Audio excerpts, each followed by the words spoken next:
Goodbye and welcome to another Board Deck and Dice review for Zatu Games. Today we are looking at the phenomenon that is the Crew. The Crew is a very simple trick-taking game on the surface. You have 4 different suits in different colours, so green, yellow, blue and pink, and then you have rocket cards which always trump. If you've not played trick-taking before, the cards are dealt between the players.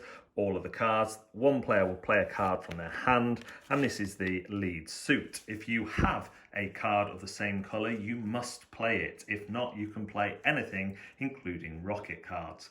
When everyone has played a card, the card of the highest number will win that trick, and they will take those cards. What makes the Crew different is this separate goal deck. This is a replica of all 4 suits, and in the course of play, a number of these may be played out as goals. So we may have a 1 and a 2 and a 9. Now these will go to different players, so player 1 might take the 9, player 2 might take the 2, and player 3 will take the 1. And what this means is they need to win tricks with these numbers in. So on a 9 pink, if you've got the 9 pink, that's fantastic, that's fairly easy to do. But if you've got to win a 2 pink, then you have to think a bit more deeply about how this might happen. So in order to help with this, you are allowed on most scenarios to communicate in some way. The most common form of communication is to play down one of your cards, take your communication token and put it either at the top, middle or bottom, and this indicates a number of things which must be true. If you put it at the top, you're saying this is the highest card of that colour you have.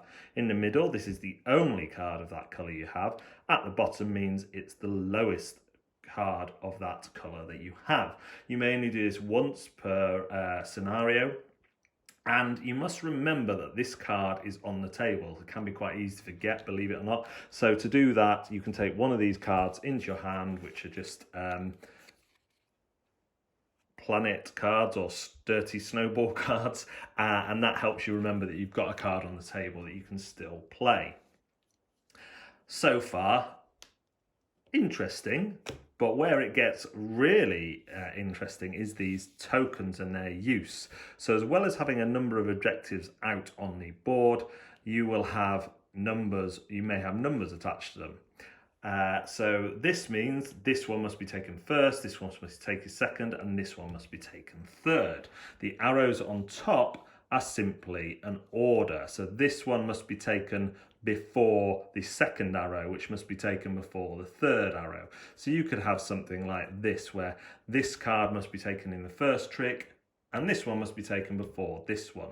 And then this means the last trick to be taken. So those kind of mess with the game a little bit. You have a token for an easier play. The logbook at the back of the rules contains 50 scenarios.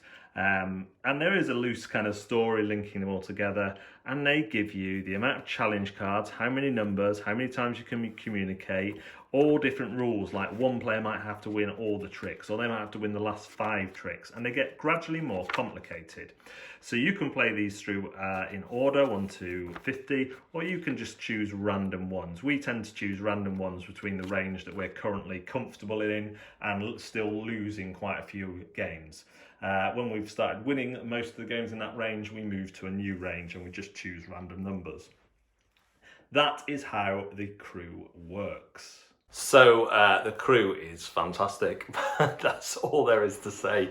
I love trick-taking games, and when I sat down and read the rules for the Crew, I was like, this seems a bit vanilla. This seems a bit baso.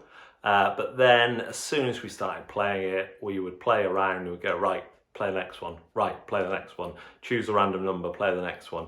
And it's just that element of having to work out what is in everybody else's hand to the degree that you can achieve your objectives together works super, super well.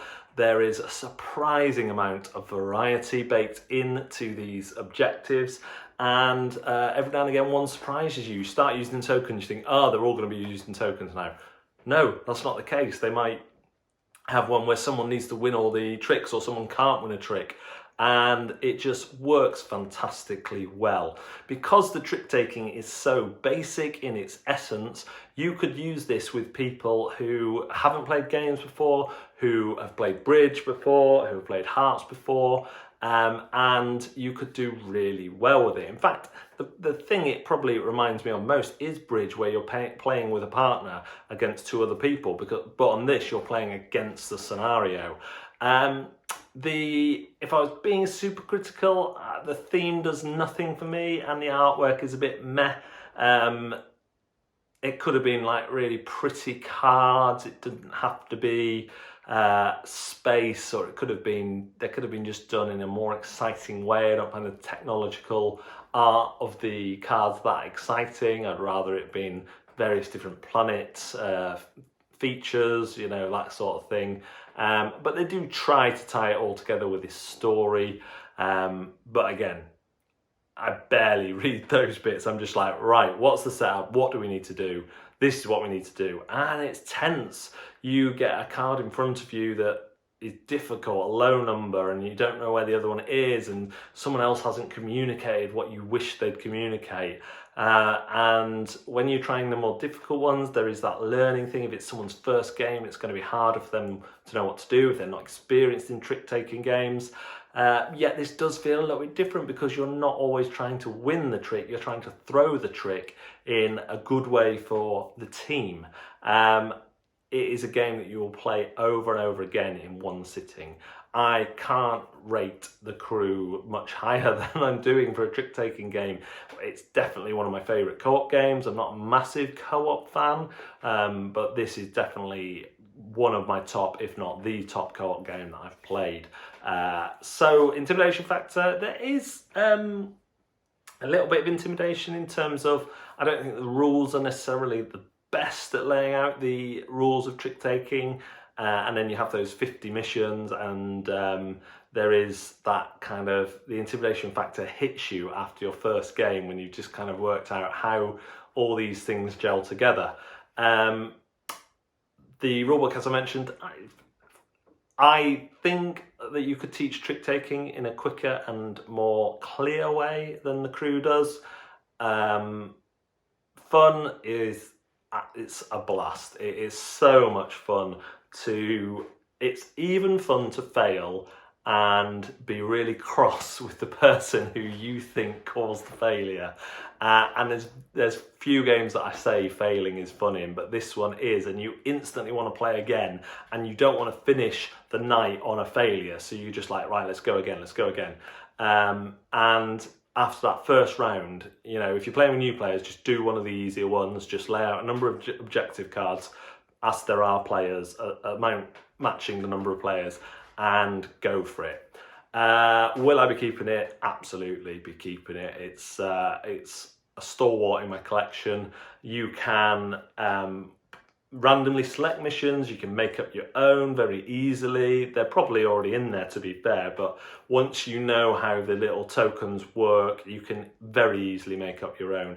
The communication is genius, and it might be one of the most genius things in the game. And you become dependent on that, so when you hit a scenario where your communication is now limited, it's very tricky, but it's done in a clever way as well, because it won't be totally limited straight away.